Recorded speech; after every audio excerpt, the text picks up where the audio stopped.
प्यारे बच्चों नमस्कार। मैं हूं राकेश कुमार। आज का सेशन कक्षा 7 के विद्यार्थियों के लिए है और इसमें गणित का वार्षिक पेपर मैं हल कराने जा रहा हूं। तो चलिए शुरुआत करते हैं। पहला जो प्रश्न है वो विकल्पी क्वेश्चन है और इसमें खंड का में है, निम्न में से कौन सी परिमेय संख्या धनात्मक है।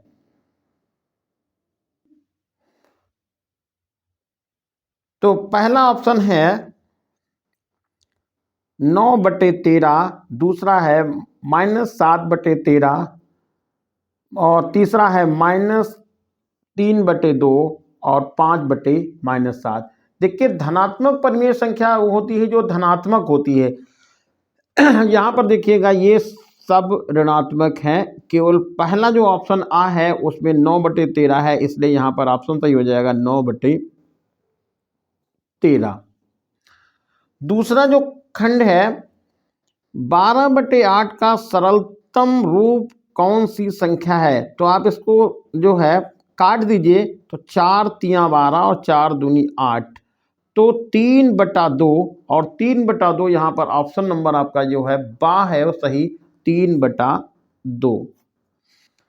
अगला क्वेश्चन जो दिया हुआ है, एक परिमेय संख्या के समतुल्य संख्या होती हैं। देखिए कोई भी परिमेय संख्या हो उसके समतुल्य संख्याएं अनंत होती हैं। यहाँ पर 1, 5, 2 दिया हुआ है और साथ में ऑप्शन है अनंत, तो आप ये अनंत सही है।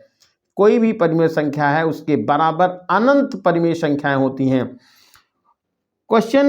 इस क्वेश्चन का घ खंड है 2 की घात 7 का मान बताइए। तो 2 की घात 7 यानी आपको ऐसे लिखना है 2 की घात 7। देखिए मैं यहां नीचे लिख देता हूं 2 की घात 7, 2 की घात 7 और 2 की घात 7 को 2 गुणा 2 गुणा 2 गुणा 2 और ये 4 बार हो गया, 5 और 6 और 1 हो गया 7। 1 2 3 4 5 6 7। तो अब गुणा करेंगे तो हो जाएगा यहाँ पर 2 दूना 4 दूनी 8 दूनी 16 दूना 32 दूना 64 दूना 128 और यहाँ पर ऑप्शन जो सही हो जाएगा वो ऑप्शन सही होगा बी 128।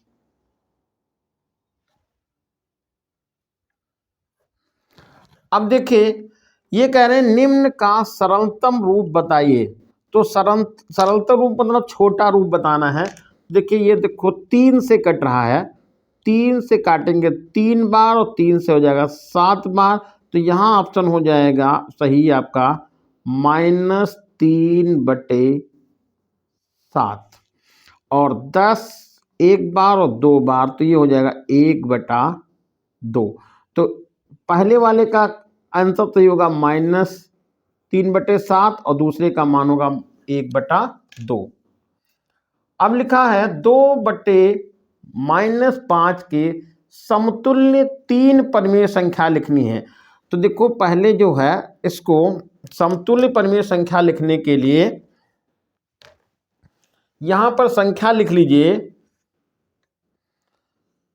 2/-5।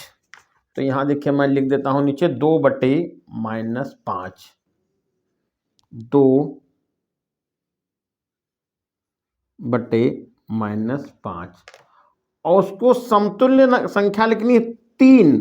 तो पहले मैं यहां 2 से ऊपर नीचे गुणा कर दूं तो ये आपका हो जाएगा 4/-10, एक संख्या मिल गई। दूसरी देखिए ये -2/5 को मैंने 3 से गुणा कर दिया है, तो ये हो जाएगा 6/-15 और फिर यहाँ पर 2/5 को मैंने 4 से ऊपर नीचे गुणा कर दिया है, तो हो जाएगा 8 या -8/20। अब माइनस चाहे आप नीचे लगाइए चाहे माइनस ऊपर लगाइए, उससे कोई अंतर नहीं है। तो इस तरह से आपको 3 संख्याएं यहां से मालूम हो गई हैं। 4/-10, 6/-15, -8/20। अगला क्वेश्चन है -5/-7 को ऐसी परिमेय संख्या के रूप में व्यक्त कीजिए जिनका, आगे क्वेश्चन दिया हुआ तो मैं यहाँ पर माइनस और माइनस हटा सकता हूँ। 5/7 को आपको परिमेय संख्या के रूप में व्यक्त करना है। तो यहाँ पर देखिए लिखा गया है 5/7 लिखा था, जबकि 5/7 नहीं होगा, ये आपका होगा 5/-7 ये लिख लिया।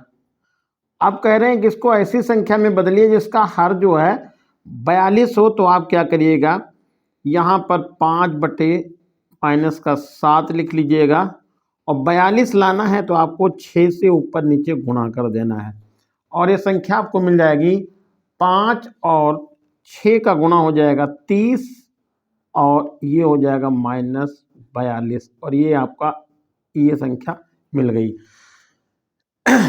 अगली जो संख्या है वो है 35।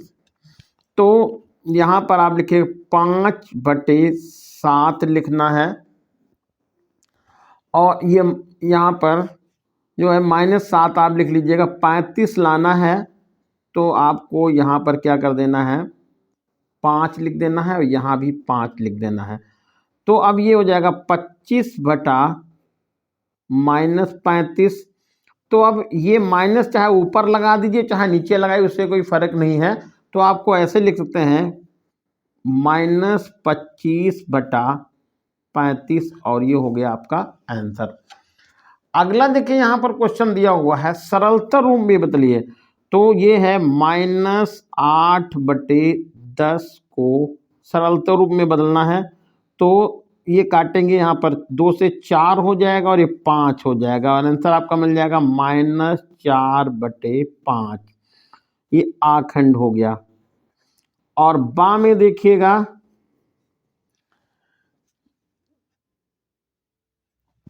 ये है 25/45। तो 25/45 5 से आप डिवाइड करिए, 5 बार लग जाएगा और 9 बार आएगा। आंसर आपका आएगा 5/9। ये 5/9 आंसर है। अगला देखिए इसी में दिया हुआ है परिमेय संख्या को आरोही क्रम में लिखो। तो आरोही क्रम में लिखने के लिए देखिए सबसे पहले तो मैं यहाँ पर लिख देता हूँ 3/5, 3 ये लिखा 5 और है 7/10 और 8/15 और कामा माइनस देखो ऊपर नीचे दोनों में लगा हुआ तो मैं हटा सकता हूँ, 17/30 लिख दिया है माइनस।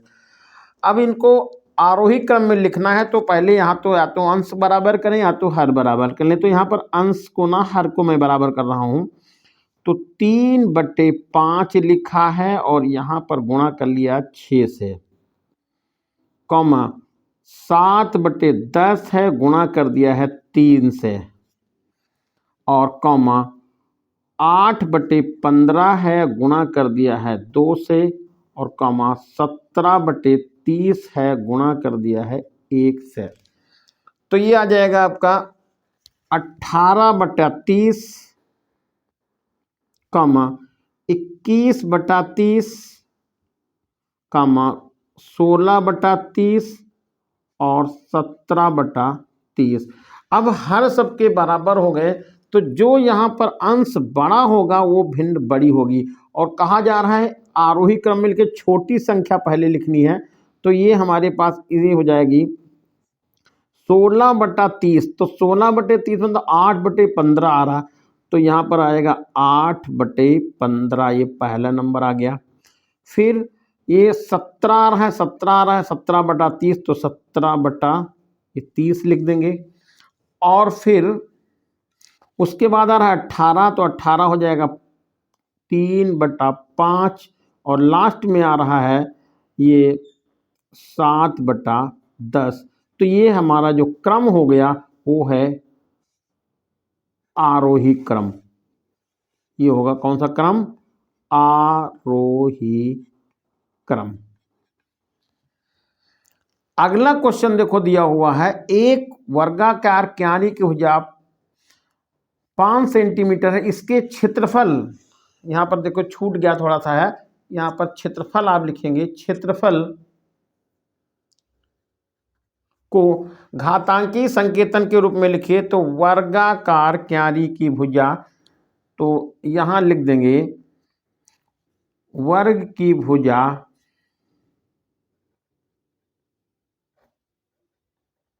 की 5 सेंटीमीटर, तो क्षेत्रफल हो जाएगा वर्ग का क्षेत्रफल, ये हो जाएगा भुजा गुणे भुजा, इसको हम 5 गुणा 5 लिखेंगे और ये हो जाएगा 25 वर्ग सेंटीमीटर। अब इसको लिखना है घात के रूप में, तो घात के रूप में आप 5 की घात 2 यानी घातांक, घात के रूप में लिखना है तो घातांकी रूप 5 की घात 2 और यही आपका आंसर है। अगला क्वेश्चन दिया हुआ है 15,625 के अभाज्य गुणनखंड में 5 के घातांकी संकेतांक में लिखे। तो आपको क्या करना है, 15,625 यहां मैं लिख लेता हूं 15,625, इसको 5 से काटिए, तो 5 से काटेंगे तो 5 तिया 15 हो गया है, 5 एकन्ना 5 हो गया है, 5 दूनी 10, 5 हम 25 आएगा। फिर 5 से काटिएगा तो 5 छक्का 30 हो जाएगा, 5 दूनी 10, 5 हम 25 आएगा। फिर 5 से काटेंगे तो 5 एकन्ना 5, 5 दूनी 10, 5 हम 25 आएगा। फिर इसको 5 से काटेंगे तो 5 ये होगा 10, 5 हम 25 और ये 5 और ये 5 आ जाएगा, 5 और 1 हो जाएगा। अब इसको घात के रूप में लिखना है तो घातांकी संकेतन में 1 2 3 4 5 6 बार, नहीं आपको यहाँ पर 5 गुणा 5 गुणा 5 और गुणा 5 गुणा 5, 1 2 3 4 5 और एक बार और यहाँ 1 2 3 4 5, 5 ही बार लिखना था, तो 5 की घात 5 ये आपका आंसर हो जाएगा घातांकी संकेतन में। फिर कह रहे हैं सरल कीजिए, तो 3 की घात 7 और 3 की घात 8, तो इनको सरल करना है तो आपको दोनों की घात अलग अलग है लेकिन आधार समान है, तो 3 की घात 8 7 15 गुणा में घातें जुड़ जाती हैं, तो 3 की घात ये 8 7 15 आंसर मिल जाएगा। फिर बां पार्ट में है 5 की घात 9 और 5 की घात 4, तो यहाँ पर 5 की घात 9, 5 की घात 9 गुणे 5 की घात 4 और भाग का निशान 5 की घात 8। देखिए ये दिया हुआ है 5 की घात 9 गुणे 5 की घात 4 भाग का निशान 5 की घात 8, तो ये लिख देंगे 5 की घात 9 और 4 हो जाएगा 13 और बटे आ जाएगा 5 की घात 8, ऊपर जाएगा तो पावर का साइन बदल जाएगा, तो 5 की घात 13 गुणा 5 की घात -8 और ये हो जाएगा 5 की घात 5, 13 में से 8 निकल जाएगा तो ये 8 5 13 5 होता है और ये आपका आंसर है। और इसको उस तरह से लिखना चाहें संख्या के रूप में तो 15,625 जैसा कि अभी हमने लिखा था वो हमारी संख्या यहाँ से मिल जाएगी। अगला दिया हुआ है क्वेश्चन नंबर जो 8 है, 8 का खंड देखो ये है -1 की घात 49 डिवाइडेड बाई -1 की घात 25 का मान बताइए।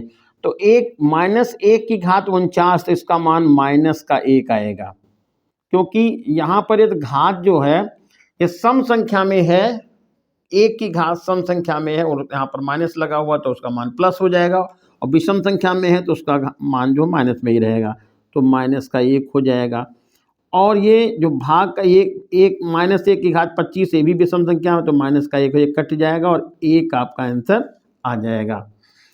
फिर है खा खंड में 1 की घात 3 माइनस 1 की घात 2 माइनस 1 की घात 1 15 का मान बताइए। देखो यहाँ पर माइनस 1 की घात 3 है तो ये माइनस का 1 हो जाएगा, माइनस 1 की घात 2 है तो ये प्लस का 1 हो जाएगा, और गुणे माइनस 1 की घात 15 है तो ये माइनस का 1 हो जाएगा, तो ये प्लस का 1 आंसर आएगा, प्लस का 1 ये आपका आंसर है। फिर 512/729 को घन के रूप में व्यक्त करना है। तो देखिए ये 512 देखिए यहाँ पर लिखा 512, तो 512 को जब आप उसको टुकड़ों में तोड़ेंगे तो हो जाएगा ये आपका 8 गुणे 8 गुणे 8, 8 है 64, 64 अट्ठी 512, ये 8 के गुण यानी हम आप यहाँ पर मैं 512 लिख देता हूँ, 512। और 729 है तो 729 हो जाएगा 9 गुणा 9 गुणा 9, 9 9 81, 9 729, ये हो जाएगा 729। अब क्या करना है, यहाँ पर देखिए घात के रूप में घन के रूप में लिखना है, तो 8 की घात 3/9 की घात 3, और चाहे हम इसको ऐसे लिख लें 8/9 की होल पावर 3। फिर है यहाँ पर 62 के आगे 2 2 4 और 3 7 को मानक रूप में लिखना है, तो यानी कि आपको 62 यहाँ लिख देना है, गुणे 10 की घात 1 3 तो 5 2 7, यहाँ पर ये 7 पावर लिख देंगे, या मैं यहाँ पर 6.2 गुणे 10 की पावर यहाँ 8 लिख देता हूँ, और इसका मान 3.14 से ज़्यादा है तो यहाँ पर 10 की पावर 9 भी यहाँ लिख सकता हूँ, क्योंकि 3.14 से मान ज़्यादा होगा तो इसको मैं बढ़ा के 10 की पावर 9 भी लिख देता हूँ। तो ये था आज का पेपर, आप लोगों को कैसा लगा कमेंट करके बताइएगा। धन्यवाद।